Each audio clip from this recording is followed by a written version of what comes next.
hurdles to the end zone. In for the score, and he took a lick from Miles Jack, but he hung on.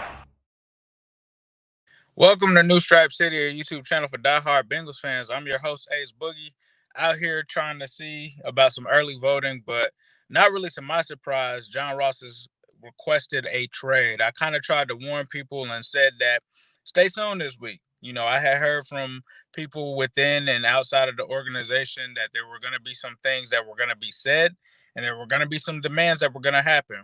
This Bengals team has not gotten off to the right start to the season. And as a result of that, we're seeing what's happening now. So another thing that I heard was that John Ross would not play for the Bengals or even appear in the game or be active in the game unless, you know, there was an injury or something like that. So that obviously showed in the Colts game. He was not used at all. And if you saw him on the sideline at sometimes, he was almost kind of smirking in disbelief that he was not afforded the opportunity.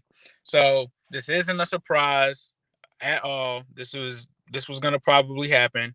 And the biggest issue from this is if you're not going to use someone and you don't want to, and you guys know I'm not the hugest Ross guy, right? I'm not a huge Ross guy. But if your plan is to not utilize John Ross, then why not trade him? And if you're going to trade him, why not play him so that he can have some kind of value? I don't know what you can really get for him at this point. It just really is dysfunctional and doesn't make sense.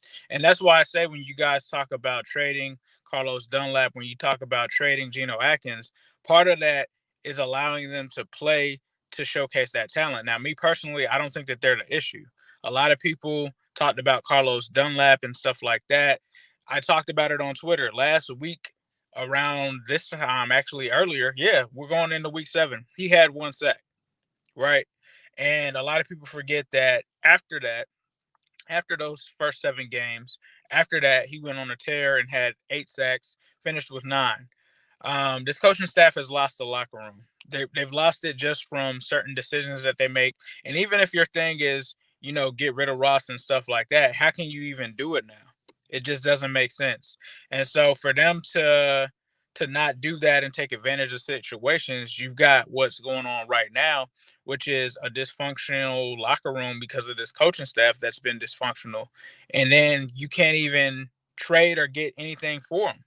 So if your plan was to rebuild and get rid of these guys and stuff like that from a coaching staff perspective, which is what they appear to be saying, and they're saying that they're doing what's best for the team, I don't. That's BS. What's best for the team is for the best players to play. And I'm not saying that Ross is one of the best players, but you can't tell me that you're prioritizing winning and doing what's best for the team when the Colts come back against you and you keep a Geno Atkins on the sideline, you keep a Carlos Dunlap on the sideline, and you play guys like Armani Bledsoe and Xavier Williams who just got here with the team over them. You can't be concerned with winning when it comes to that.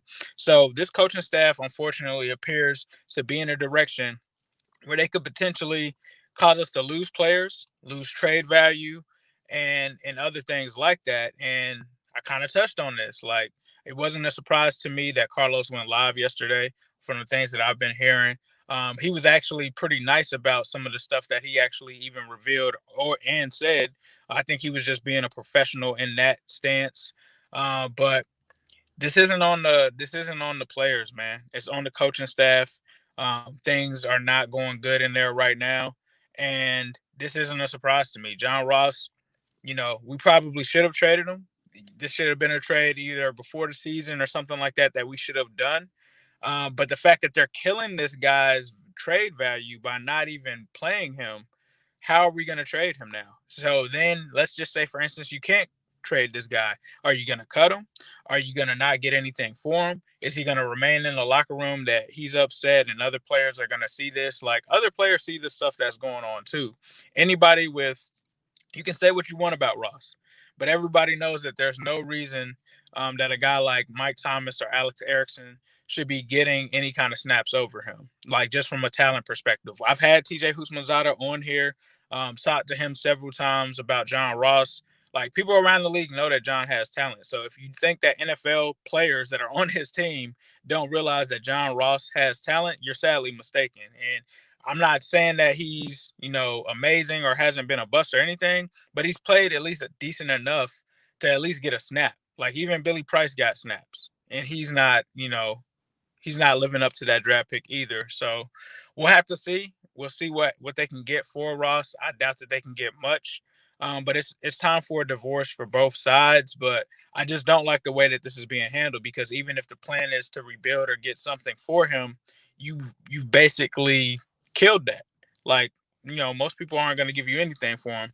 So we'll see. Coaching staff is definitely in over their head, and stay tuned. This might be, I'm just going to say stay tuned. I'm not going to say anything else. So we'll see. Let me know in the comments what you guys think. And as usual, I'll leave you guys with a who day, all day, every day, and especially on Sunday. He gave his rookie-laden Bengals a high mark as they passed from the kindergarten of preseason to the first grade of regular league play. Cincinnati's best came in the first quarter, the first time they had the ball. Quarterback Dewey Warren and fullback Tom Smiley combined for Cincinnati's first pass completion. Bengal founder Paul Brown fashioned this novel design. As new to the game today as the forward pass was a century ago. Montana dragged down at the 31-yard line. In 1996, the Bengals finished strong and finished right. Touchdown! Yes! You tell you what, we're not worthy. We're not worthy. We got a bow to Corey Dillon. Bulldog from the 32 with Mixon in the backfield. It's Dalton out to Mixon. He's got some room. It's Mixon diving up and over. We're gonna hammer home competition, preparation, and diligence in everything we do. It's a new year, same old question. How do you stop 85? They're looking down the field for the home run ball. It's 4.